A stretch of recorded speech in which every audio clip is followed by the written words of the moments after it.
Hi guys, welcome back to my channel. This is Sunny. Today I wanted to do a quick video of some fragrances that I've tried lately and they really didn't work out. In fact, these really didn't agree with me to the point I had to wash them off with soap. I think they're usually referred to as scrubbers. I usually don't like to talk badly about perfumes because I try to see something good in every creation. But I think it's also important to understand your preferences, and I find it helpful to see why certain perfumes don't work for some people so that it can give you a better idea of what other people's reaction might be. You might love it, but maybe someone else wouldn't, and maybe these are the thoughts or reactions that's going with other people around you. Before we get started, I just want to mention that these are either luxury or niche fragrances. I think most designer fragrances that you find at somewhere like Sephora, they're usually mass appealing, so they'll probably, be pleasing to most people. I think it's when you get to the really niche houses that can get experimental or that cater to very small audiences is when you might come across something that really doesn't work with you. So the first one on my scrubbers list is Sunshine by Amouage. I will put the list of the notes on the screen, but instead of talking about the notes, I'm really going to focus on what it actually smells like. This is actually a popular niche one. I think I've heard or seen Demi Rolling and the Perfume Guy both saying good things about this one, but I personally really didn't like it. When you first spray it, you get that medicinal part of when you take a cold medicine like Robitussin or NyQuil, like the liquid version, and that taste is basically what you smell. Then it kind of fades into a very powdery floral scent that is almost sticky, fruity in the background. Like if you ever smell that shisha tobacco that goes into hookah, the sticky flavored tobacco, that's the type of fruit smell that you get in this one. The smell really hits you in the front of your face. You could feel it in your nose and between your brows. I think this could possibly work for someone who loves powdery scents and wouldn't mind the fruitiness, but as for me, I'm keeping the sample in my archives until it's ready to be tossed. The next scrubber is from everyone's favorite perfume house. It's Maison Francis Kurkdjian, and this one is called Aqua Universalis Cologne Forte.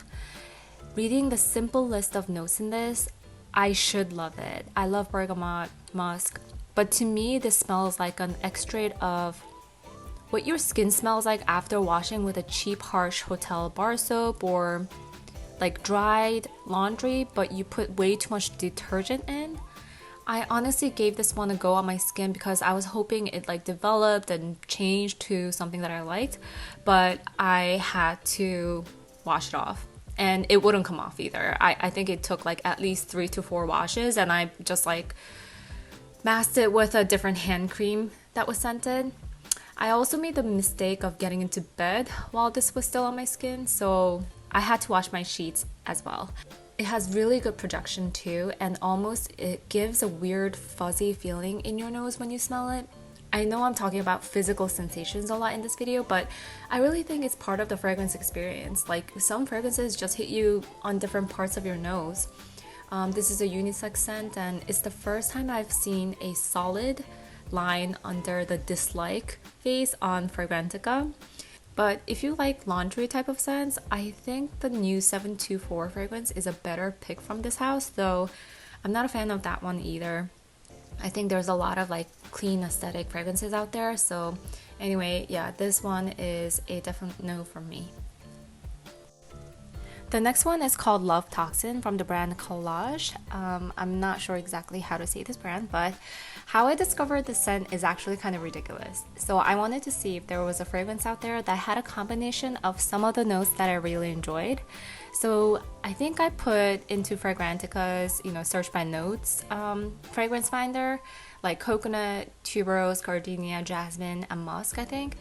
And I was scrolling through the results and the name of the scent really stood out to me.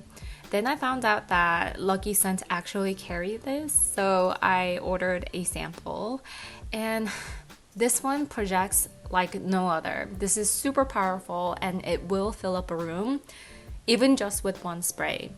To me, if you made a vintage fragrance around the time Shalimar or maybe Chanel No. 5 were being formulated, and the perfumer went berserk with heavy hitting fruity nose, like they went overboard with strawberry, plum, and peach, I feel like you get this as a result. It's an overwhelming fruity vintage scent, and honestly, I felt bad when I sprayed this because my cat literally curled up and she covered her nose with her paw and tail.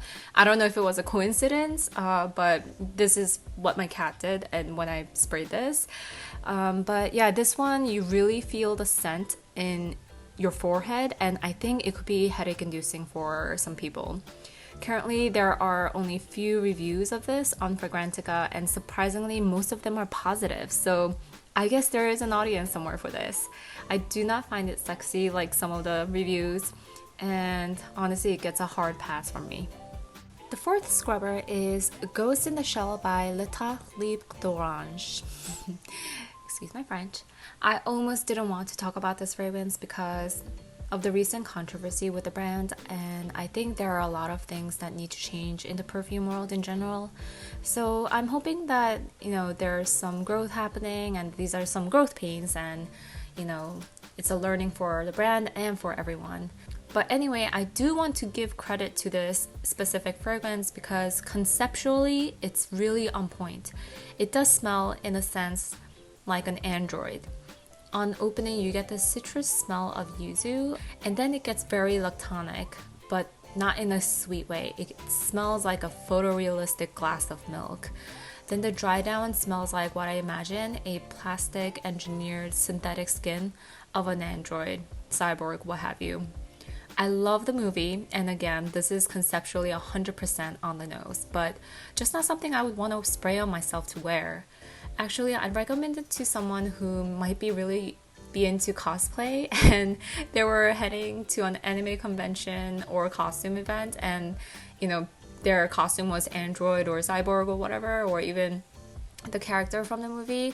I would recommend it to someone that really wanted to take it to the next level. I don't even have the sample anymore because I threw it out the moment I smelled it. The last fragrance that was really challenging to me is maybe a controversial one because this one is often hyped about among the niche fragrance community, and this one is La Capitale from Xerjoff. I really wanted to like this one, but the leather note was just too much for me. It does have an ambery fruitiness to it, but what this reminded me of was when you get a new car and it has that leather smell, or like a new leather couch or leather jacket, and then while that leather smell is still fresh, you smeared fruit compote all over it. And this is the impression that I got. Maybe like a car freshener?